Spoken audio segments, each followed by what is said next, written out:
Bel et le dragon, Théodotion. Chapitre 1. Le roi Astiage ayant été réuni à ses pairs, Cyrus le Perse reçut le royaume. Or Daniel mangeait à la table du roi, et il était honoré plus que tous ses autres amis.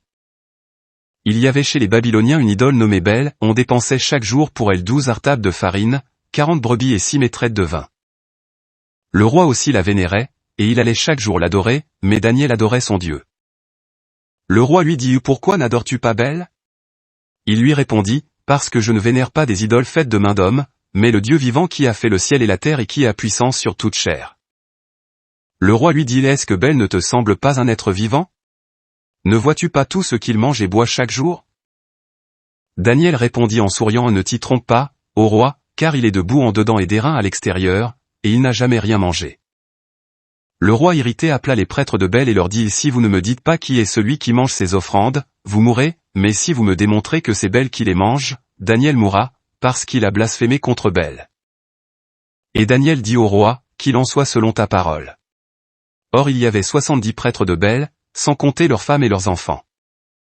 Et le roi se rendit avec Daniel au temple de Bel. Les prêtres de Bel dirent « Voici que nous allons sortir, toi, ô roi, fais placer les mets et apporter le vin, après l'avoir mélangé, puis ferme la porte, et scelle-la avec ton anneau. Et quand tu entreras demain matin, si tu ne trouves pas que tout a été mangé par Bel, nous mourrons, ou bien ce sera Daniel, qui a menti contre tous. » Ils songeaient qu'ils avaient fait sous la table une ouverture secrète, par laquelle ils s'introduisaient toujours et verraient consommer les offrandes. Lorsqu'ils furent sortis et que le roi eut fait mettre les aliments devant Bel, Daniel commanda à ses serviteurs d'apporter de la cendre, et il la répandit par tout le temple en présence du roi seul, puis ils sortirent, fermèrent la porte en la scellant avec l'anneau du roi, et s'en allèrent. Pendant la nuit, les prêtres entrèrent selon leur coutume avec leurs femmes et leurs enfants, et ils mangèrent et burent tout ce qui était là.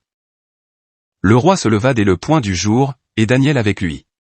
Le roi dit : « Les sceaux sont-ils intacts, Daniel ? » Celui-ci répondit : « Ils sont intacts, ô roi. » Dès qu'il eut ouvert la porte et regardé la table, le roi s'écria à haute voix : « Tu es grand, ô Bel, et il n'y a pas la moindre tromperie en toi. » Daniel se prit à rire, et, retenant le roi pour qu'il n'entrât pas plus avant, il lui dit : « Regarde le pavé, considère de qui sont ces pas. » Le roi dit : « Je vois des pas d'hommes, de femmes et d'enfants, » et le roi entra dans une grande colère.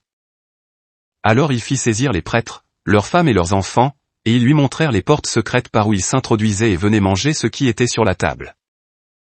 Il les fit mettre à mort et livra Bel au pouvoir de Daniel, qui le détruisit ainsi que son temple.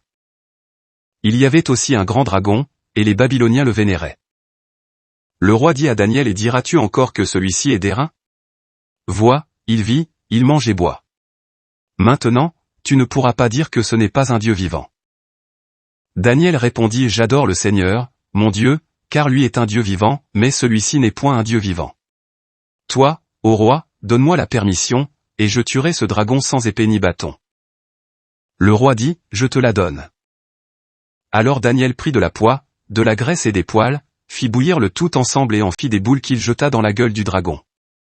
Et le dragon creva.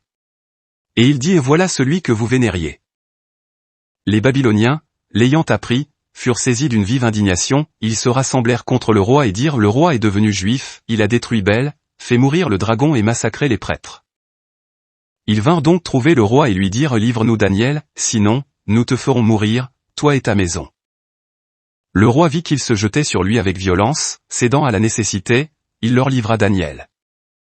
Ils le jetèrent dans la fosse aux lions, et il y demeura 6 jours.